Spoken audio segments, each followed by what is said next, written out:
Morning. আজকে অনেকদিন ধরে লং ভিডিও করছি, আর আজকে তোমরা তো জানো যে সৌরভ বেরিয়ে গেছে, আর আজকে আমি একটু যাচ্ছি বাপের বাড়িতে। তো অনেকদিন ধরে ইচ্ছা হচ্ছে যে যাবো তো যাওয়া হচ্ছে না, তো আজকে আমি একটু ঘুরেই আসি। আর এই যে মাহিকে, বাবা একটু দেখি দাও, হাই বলে দাও, একটু হাই বলে দাও, এদিকে দেখাও। তো এখন মাহিকে নিয়ে যাচ্ছি, তো চলো বেরিয়ে পড়ি, আর একটু পরেই চলে আসবো, রাতেই চলে আসবো। তো চলো বেরিয়ে যাই এখন, নাহলে প্রচন্ড রোদ উঠছে গো। চলে এসছি মার এখানে।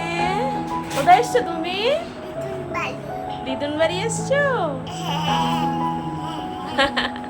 তো এই আসলাম, এখন একটু রেস্ট করি। বাবা কি গরম জানো আজকে, মানে এত গরম করছে কিছু বলার নেই, পুরো ঘেমে গেছি দেখো। তো চলো এখন একটু রেস্ট করি। আর এই মাহি তো একটুখানি খেলা করছে। কি হয়েছে? চলো। ও তুমি এখন খাবে?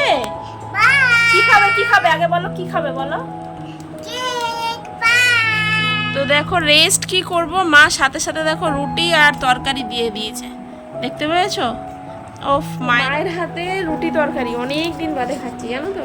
বাপরে বাপ, এরকম তো আসাও হয় না, তো অনেক দিন বাদে আসছি, আবার পুজোর সময় আসবো। তো আজকে দারুণ গন্ধ বেরোচ্ছিল যখন আমি ঢুকছিলাম এই তরকারিটার থেকে, ফাটাফাটি। তো চলো আপাতত খেয়ে নিই, প্রচণ্ড খিদে পেয়ে গেছে সকাল থেকে জানো তো, কিছু খেয়েই আসে জানো, তাড়াহুড়ো করে আসবো বলে কিছুই খেয়ে আসেনি, তাই এখন এই মানে প্রচণ্ড খিদে পেয়ে গেছে, তাই চলো ফাটাফাট আগে খেয়ে নিই।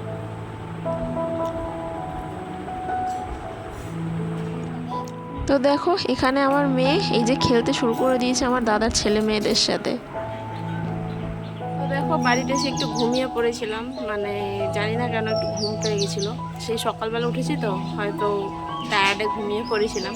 আর এই দেখো মা দিয়ে দিয়েছে কষা মাংস, চলো একটু টেস্ট করে নিই। মায়ের হাতে আসলে এই কষা মাংসটা আমার বাধা। কি খাবি? কষা মাংস খাবি? না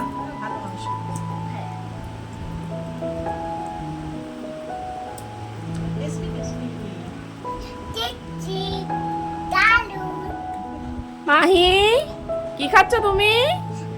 কি খাচ্ছ? কি দিয়েছে দিদুন? এটা কি দিয়েছে তোমাকে? কষা মাংস দিয়েছে, শেষ করে ফেলেছো?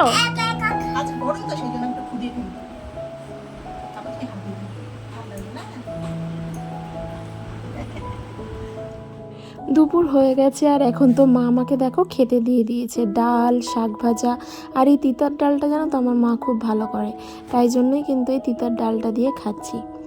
আর মার সাথে গল্প করতে করতে কখন যে টাইম কেটে যাচ্ছে মনে হচ্ছে যেন এই কয়েকটা ঘন্টা, কি বলবো আর, খুবই টাইমটা কেটে গেল জানো তো তাড়াতাড়ি। তো যাই হোক আপাতত দেখো শাক ভাজা দিয়ে তো খেয়েই নিয়েছি সমস্ত কিছু, আর এবার দেখো লাল লাল চিকেন কষা। তো মায়ের হাতে চিকেন কষাটা আমার খুব ভালো লাগে, তো দেখতেই পাচ্ছ চিকেন কষাটা দিয়ে এখন খাবো। আর এই যে সন্ধ্যা হয়ে গেছে, ঘুমিয়ে পড়েছিলাম আজকে, জানি না শুধু আমার ঘুম পাচ্ছে কেন, এত টায়ার্ড লাগছে কেন। তারপরে মা সন্ধ্যাবাতি দিচ্ছিল, তারপরে এই যে চাটা খেয়ে এবার আমার বেরোনোর পালা, আর আমি একটুখানি গল্প করে নিচ্ছিলাম, তারপরে তো বেরিয়ে যাব। আর এই দেখো মাহিকেও রেডি করে দিয়েছি, তো চলো এবার বেরোনো যাক, কারণ মনটা এখন খারাপ হয়ে যায় জানো তো যাওয়ার সময়। তো চলো রেডি হয়ে গেছি এখন, এখন বাড়ির পথে। তো চলো মা আসছি। হ্যাঁ হ্যাঁ চলো চলো এখন বাড়ি যাই, আর মেয়েকে নিয়ে আছি, আর এতটা ঘাম হচ্ছে আজকে, এত গরম কিছু বলার নেই।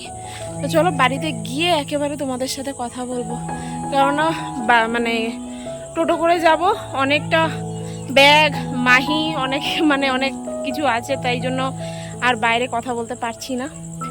তো চলো বাড়িতে গিয়ে একেবারে ফাইনাল কথা বলবো।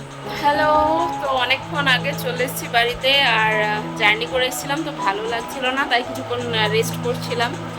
আর এখন ভাত বসিয়ে দিয়েছি, কারণ বাবু খেয়ে নেবে, ওর খাওয়ার টাইমও হয়ে যাচ্ছে, তো তাই জন্য ভাতটাও বসিয়ে দিয়েছি। আর মা মাংস পাঠিয়ে দিয়েছে, তাই জন্য আর কিছু রান্নাবান্না করছি না, মাংস ভাতই খেয়ে নেবো রাত্রে। আর আজকের ব্লগটা তো চলো এই পর্যন্তই, আর একটা নতুন ব্লগে খুব শিগগিরই ফিরে আসবো। তো ততক্ষণ টাটা বাই, সবাই ভালো থেকো, রাধে রাধে।